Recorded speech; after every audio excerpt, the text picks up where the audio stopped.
Aqui no plenário encerramos mais um dia de votações.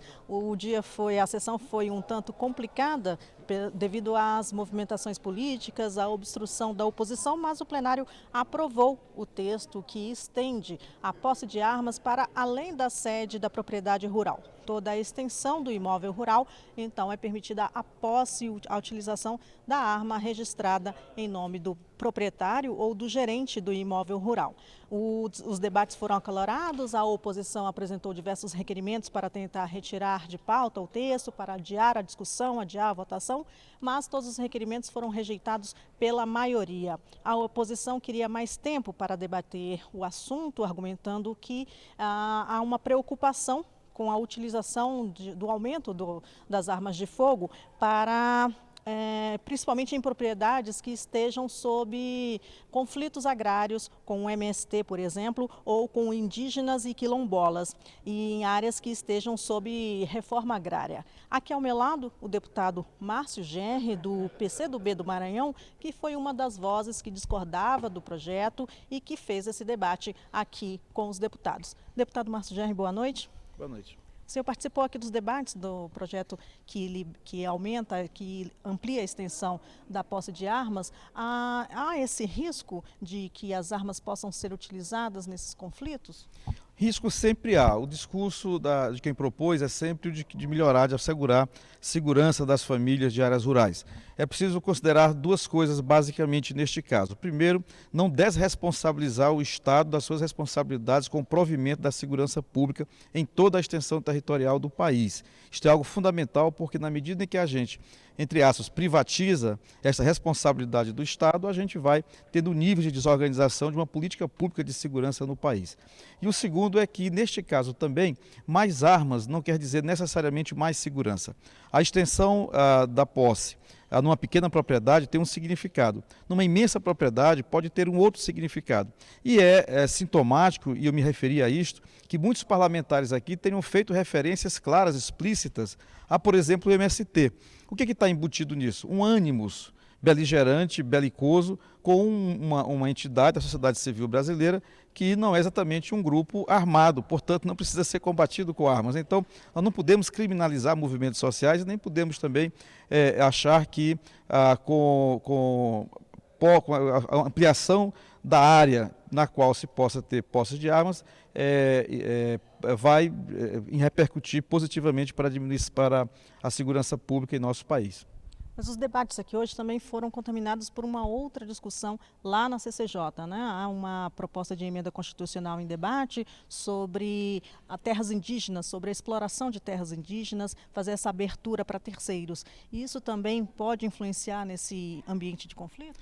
São duas PECs, me manifestei também acerca disso. Ao final aqui fizemos um acordo para que possamos fazer o debate de apenas uma na próxima semana, a partir de terça-feira.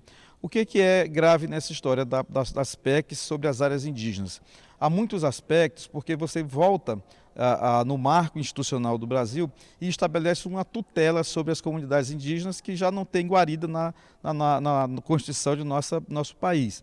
E, ao mesmo tempo, responsabiliza, transfere, por exemplo, para a FUNAI uma responsabilidade muito estranha de negociar diretamente com o setor privado a utilização de áreas indígenas. Ou seja, uma mercantilização dessas áreas indígenas, uma submissão dessa área indígena à pressão do agronegócio explicitamente e a privatização da FUNAI, que vira uma agência de negociação de terras. Isto é absolutamente inaceitável, é um retrocesso que na próxima semana nós haveremos de fazer uma boa reflexão acerca desse tema para que a gente possa, na verdade, não permitir que haja um retrocesso tão grave que fará com que haja, eu disse isso e repito, as consequências disso podem ocasionar um verdadeiro genocídio em áreas indígenas.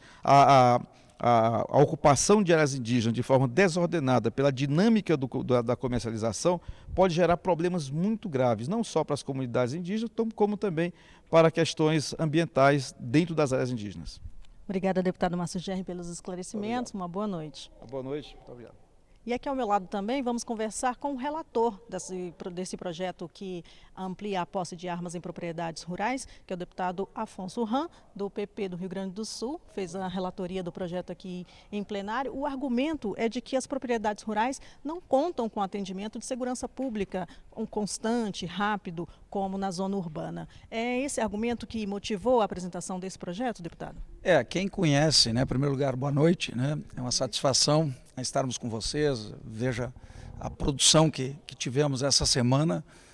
Esse é um debate que vem sendo feito há muito tempo. Eu, como deputado, tenho feito como um líder, né, em relação a esse tema da segurança ou da insegurança lá no meio rural, das famílias. Quem pede são produtores. Os crimes, eu mostrei agora no meu relatório, está aí, ficou documentado quando fomos estudar, 82% dos crimes rurais ocorrem em propriedades até 100 hectares, pequenas propriedades. E esses produtores são também produtores de extensões maiores em todo o Brasil, né? E não são só produtores, são trabalhadores, as famílias que atuam, né, lá no meio rural. Então nós estamos hoje consolidando aqui algo que é uma necessidade, porque é conceder, né, uma arma para quem não é criminoso, quem não tem antecedentes criminais, quem, no caso, passa por um exame psicotécnico, psicológico, tem que ter equilíbrio, do ponto de vista de um treinamento, é com responsabilidade, é uma opção. E lá no meio rural, até muitos que não conhecem a verdadeira realidade, lá não tem celular, ou aliás, não tem sinal, não tem como fazer a comunicação. E a fragilidade, né, dos residentes rurais, produtores, trabalhadores e residentes, fez com que naturalmente o crime migrasse para o interior e para o interior do interior.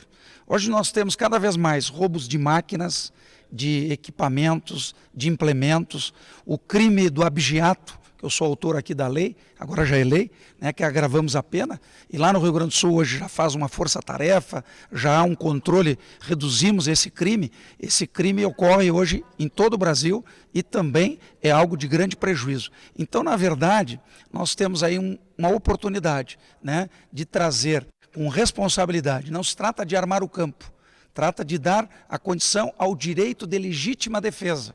Você imagina lá no interior, você é isolado, e o criminoso são quadrilhas e eles sabem da fragilidade, então eles sabem que não tem resistência. Então, na verdade, hoje, por isto que nós queremos é dar proteção à vida das pessoas. Estão confundindo, claro que cada manifestação é feita na sua dimensão, mas nós queremos garantir a vida das pessoas e fazer uma garantia, claro, também dos bens, do patrimônio daquela propriedade, mas fundamentalmente garantir a vida daquelas famílias de quem lá reside e trabalha no meio rural. Muito obrigada, deputado Afonso Ram, pelos esclarecimentos. Muito obrigado e boa noite. Obrigado, e foram 320 votos. Foi muito consistente a vitória. E agora vai para a sanção do presidente Bolsonaro. Foram retirados também todos os destaques por acordos e emendas, né? Exatamente, ficou um único destaque que foi votado agora no final, né? Nós tivemos assim um avanço importante. Eu tenho certeza que é com muita responsabilidade que estamos levando esse tema e quem vai dar, né, o aval a isso vai ser exatamente os que estão clamando por segurança no meio rural. Muito obrigada, deputado Afonso Ram. Na próxima semana é possível que o plenário volte a tratar de outro tema, outro projeto que trata sobre armas de fogo. Dessa vez é o porte, a ampliação do porte de armas, a possibilidade da pessoa andar armado, que é o projeto que amplia as categorias de pessoas que podem andar armados. Então, amplia as categorias para pessoas que lidam com segurança pública, para quem comprovar que esteja com a ameaça à integridade física, outras categorias também de pessoas que lidam com segurança, que são seguranças em CNJ, tribunais de justiça, profissionais e atletas de tiro esportivo. Então, essas pessoas também poderiam ter o porte de arma. Esse projeto deverá ser tratado aqui na Câmara na semana que vem. Na sessão de hoje, o plenário ainda aprovou as urgências para 3 projetos. Uma linha de crédito para mulheres catadoras de mariscos, a inclusão do atendimento de psicólogos e assistentes sociais dentro das escolas públicas para alunos do ensino básico, a alteração da lei de parcelamento de solo para reduzir de 15 metros para 5 metros o limite mínimo à beira de rodovias e de ferrovias e também a descriminalização da injúria, calúnia e difamação e da rixa, tirando eles do Código Penal, tirando como crime, deixando só na esfera civil, uma última urgência que foi aprovada aqui no final dessa sessão. Esses projetos não significa que esses projetos vão ser votados imediatamente, mas que eles começam a ter preferência na reunião de líderes para que eles possam ter essa prioridade na inclusão da pauta assim que os líderes forem deliberar sobre a lista de votações de cada sessão aqui no plenário. É isso, são essas as informações de hoje e para vocês que acompanharam toda essa votação aqui no plenário, fiquem agora com as informações da nossa programação na TV Câmara e também na Rádio Câmara.